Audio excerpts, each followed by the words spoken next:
আজকে ডিনারের প্রথমেই ছিল কচু ভর্তা। কচু ভর্তা দিয়ে ভাত মেখে খেতে খুবই ভালো লাগছিল। আম্মু যে ভর্তাগুলো করে খুব খুব খুব মজা হয়। আম্মুর হাতের ভর্তা মানেই খুব টেস্টি। এরপর আমি নিয়ে নিয়েছিলাম চিংড়ি মাছ। চিংড়ি মাছে আমার খুব অ্যালার্জি, তারপরও চিংড়ি মাছটা ভালো লাগে। চিংড়ি মাছ দিয়ে আর বেগুন দিয়ে মাখা মাখা করে ভুনা করেছিল।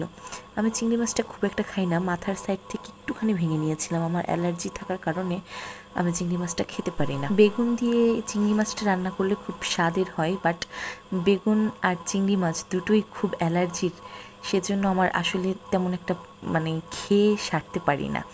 এরপর ছিল মুরগির গোশ। আমি দুপুরে খেয়েছিলাম, সেজন্য এখন আমার ভাল লাগছিল না, কিন্তু ঝোলটা মজার ছিল।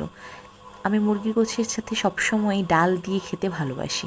তারপর আমি ডাল নিয়ে নিলাম এবং ডালের সাথে যেই কাঁচামরিচটা থাকে সেটা আমি মেখে খেতে খুব পছন্দ করি।